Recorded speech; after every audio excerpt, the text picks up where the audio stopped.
Good afternoon students. माझं नाव अंकिता अमृतलाल तांबे. आज आपल्याला विज्ञान हा विषय अभ्यासायचा आहे. तर मुलांनो, तुम्ही तुमच्या दैनंदिन जीवनामध्ये सकाळी उठल्यापासून ते रात्री झोपेपर्यंत विविध गोष्टी करत असतात. जसे की उठल्यावर आपण सर्वात आधी ब्रश करतो.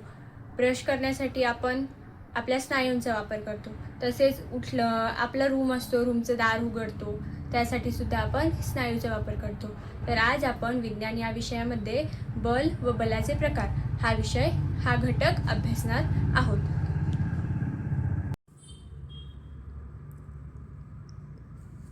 तर मी आता तुम्हाला प्रश्न विचारते. तुम्ही वर्गात प्रवेश करताना काय करतात? सर्वप्रथम दरवाजा उघडतात. त्यासाठी काय करतात? तुम्ही स्नायूचा वापर करतात. तर दरवाजा उघडण्यासाठी तुम्ही काय करतात? दरवाजाला जोरात धक्का देतात, बरोबर? तर मग धक्का देतात किंवा दरवाजा ओढतात. तसेच मग धक्का देणे किंवा ओढणे या क्रियेला विज्ञानात काय म्हणतात बरं? तर या क्रियेला आपण विज्ञानात बल असे म्हणतो. तर आज आपण बल व बलाचे काही प्रकार अभ्यासणार आहोत. तर बल म्हणजे काय? एखाद्या वस्तूची गती वाढवण्यासाठी किंवा गती कमी करण्यासाठी लागणारी ताकद म्हणजे बल होय. तर बलाचे काही प्रकार बघू आपण. तर बलाचे प्रामुख्याने 2 प्रकार पडतात. पहिला प्रकार म्हणजे संपर्क बल आणि दुसरा प्रकार म्हणजे असंपर्क बल. संपर्क बल म्हणजे काय?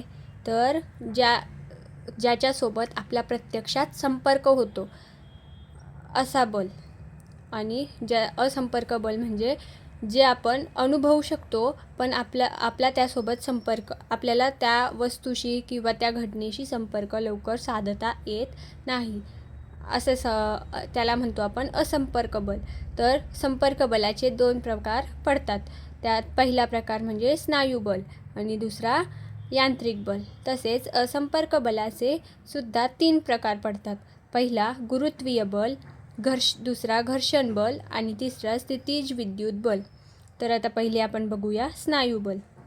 वजन उचलणे, डस्टर सरकवणे, पायी चालणे, रबर ताणणे इत्यादी ज्या क्रिया आहेत यासाठी आपण यूज करतो? स्नायूंचा वापर करतो.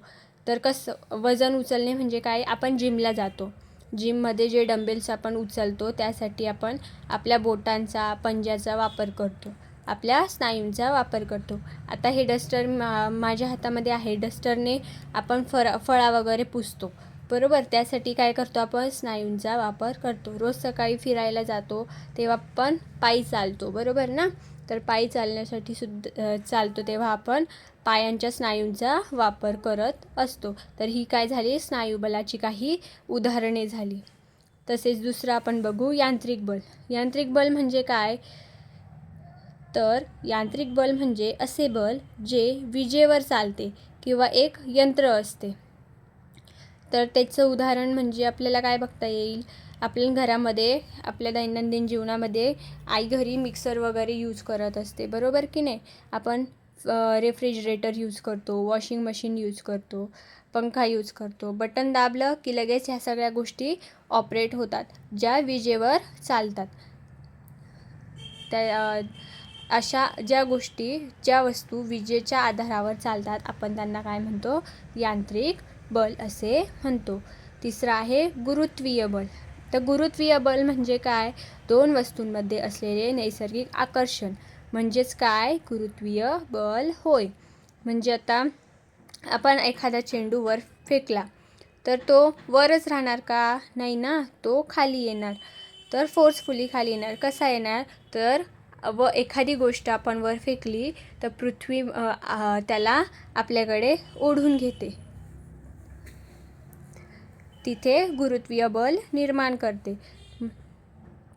म्हणून आपण वर फेकलेला चेंडू हा वेगाने परत खाली येतो. तर गुरुत्वीय बलाचा शोध हा कुणी लावला? तर गुरुत्वीय बलाचा शोध हा न्यूटन नामक शास्त्रज्ञाने लावला. तर त्या शास्त्रज्ञाची स्टोरी काय सांगते आणि कसा गुरुत्वाकर्षण बलाचा शोध लावला? तर तो एके दिवशी एका झाडाखाली बसलेला होता. वरून त्या झाडाखाली बसलेले असताना त्याच्या डोक्यावर एक ॲपल पडले. तर त्याला हा प्रश्न पडला की हे ॲपल नेमके वरून खाली का पडले, खालून वर तर का गेले नाही. त्यानंतर त्यांनी त्यावर खूप विचार केला आणि त्या विचारामधनं त्याला हे सिद्ध झाले की ही गुरुत्वाकर्षण शक्ती आहे जी वरून पडणाऱ्या वस्तूला आपल्याकडे ओढून घेते आणि गुरुत्वीय बल निर्माण करते. आता घर्षण बल म्हणजे काय? जेव्हा दोन पृष्ठभाग एकमेकांवर सरकतात किंवा सरकण्याचा प्रयत्न करतात तेव्हा त्यांच्या गतीला विरोध करणारे बल म्हणजे घर्षण बल होय. तर आता घर्षण बलाचं उदाहरण काय देता येईल? रोज सकाळी आपण देवपूजा करतो, बरोबर की नाही? तर दिवा लावण्यासाठी आपण काय करतो?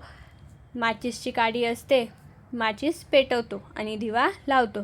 तर मग माचीसची काडी ती माचीसच्या बॉक्सवर जेव्हा आपण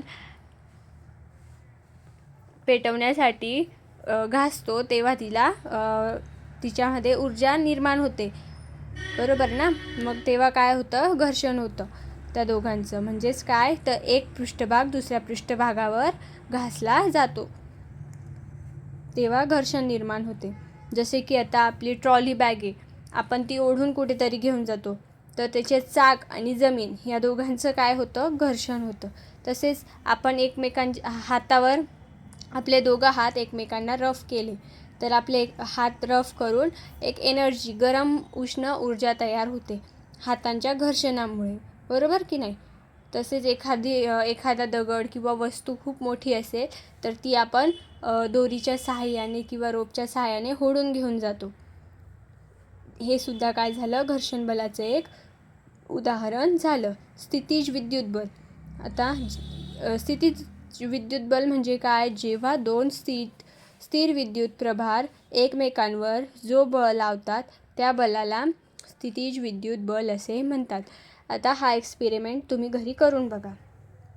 थोडेसे कागदाचे तुकडे करायचे आणि आपली जी स्केल असते ती आपल्या डोक्यावर केसांवरती थोडीशी रफ करायची आणि मग नंतर ती त्या कागदांच्या जवळ न्यायची. ते कागद असतात ना ते पूर्णपणे त्या पट्टीकडे अट्रॅक्ट होतात, पट्टीकडे खेचल्या जातात. तर त्यावेळेस जी ऊर्जा तयार होते त्याला आपण काय म्हणतो? स्थितीज विद्युत बल असे म्हणतो. तर अशा प्रकारे आपण आज बल व बलाचे प्रकार अभ्यासले आहेत. तर आता मी तुम्हाला काही प्रश्न विचारते, त्याची उत्तरे तुम्ही सांगायची. बल म्हणजे त्याची उत्तरे तुम्ही शोधून काढायची, ओके? आणि नोटबुकमध्ये लिहून घ्यायची. बल म्हणजे काय? प्रश्न 1. प्रश्न 2. बलाचे प्रकार किती व कोणते? प्रश्न 3. स्नायू बल म्हणजे काय? प्रश्न 4. घर्षण बलाची उदाहरणे सांगा. प्रश्न 5. यांत्रिक बलाची उदाहरणे सांगा. या 4-5 प्रश्नांची उत्तरं तुम्ही शोधून लिहायची आहे. आणि आता गृहपाठ लिहून घ्या. जर गुरुत्वाकर्षण बल नसते तर काय झाले असते? या विषयावर तुम्ही तुमचे सविस्तरपणे मत मांडायचे आहे.